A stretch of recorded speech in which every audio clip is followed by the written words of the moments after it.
Joining us now, Nell Abernathy, Roosevelt Institute Vice President of Strategy and Policy, and Joel Griffith, Heritage Foundation's Institute for Economic Freedom and Opportunities. And not knowing exactly how you feel about everything, Nell, you may take issue with what I'm saying, but to me, watching it, I just think it presents kind of a catch-22 for Democrats, because I just think that Bernie is the bona fide leader, or he's leading in this race right now, and everybody's taking shots at Bloomberg, and I think that they were missing the elephant in the room, and that is that Bernie was in the center. He was unscathed. He's genuine. He's passionate.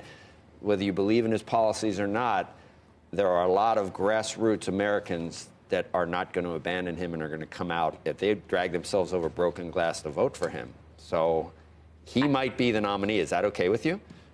I think that every single candidate up there has adopted some of the more progressive policies and progressive talking points. And that shows not only that the data is really on the side of people like Bernie Sanders and Elizabeth Warren, who are talking about unrigging the system, but also that their message is resonating with average Americans. When you have a candidate like Bloomberg coming out for a financial transaction tax, more worker rights, more postal banking, he's even discussed, that's a sign that this is a message that's resonating with the American people. But let's say you want a Democrat to win, which I think that you probably do. Are you okay that Bernie is carrying the mantle, Bernie Sanders, of the Democratic Party right now? You're okay with that? If that's how it works out and there's not a brokered convention and he gets a majority or plurality of the delegates, you're okay with a Sanders candidacy? I'm okay with that. Okay. I'm okay with the message on this economy that says it is not working for most Americans. In your notes, it's sort of what I thought I was reading was Bernie has, we hear so often, let's have this conversation. Bernie got the conversation started for all these progressive ideas, and maybe people don't go quite as far, but that was a good thing in your view because you think the economy is not working for everyone, et cetera, et cetera. But I didn't feel like so many establishment Democrats that means you want to go all the way and actually marry Bernie in terms of candidates, in terms of the nominee.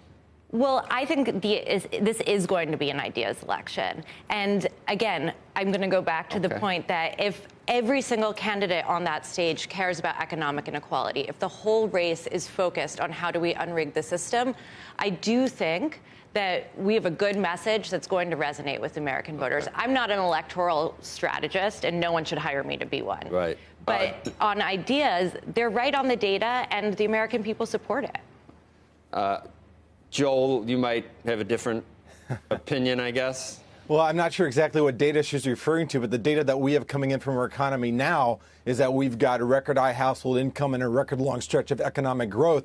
And this is following comprehensive tax reform and regulatory reform. I think Mayor Bloomberg last night in his exchange with Senator Sanders actually summed up some of the friction in the Democratic Party when he said, this is ridiculous. We're not going to toss out capitalism. We've tried that before. It's called communism. It didn't work.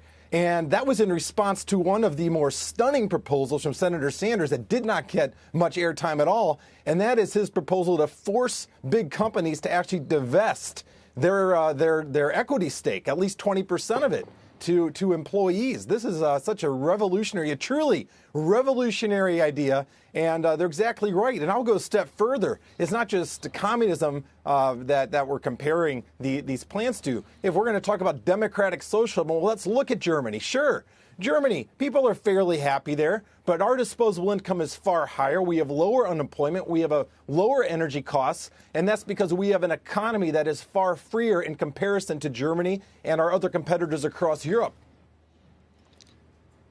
Now, well, I'm going to stick with you for a second, Joel. So, in your view, if Bernie does get the nomination, would you ever see Bernie becoming more moderate once he doesn't need to try to win the nomination, or he is what he is? He's going to stay there, and if so, do you think he could win the electoral college? Well, I think Senator Sanders has been remarkably consistent throughout his long career in public service. If you go back to his time as mayor in Vermont, if you go back to his time in the early years in the Senate, this is a man who has flat out called for nationalization, not just of health care, not just basically of education, but of the energy sector, of the banking sector. He has, in his own words, called for public control of private capital. He has not really changed his tune at all. Now, the question would be, if he were elected president, how much of this could he get through Congress?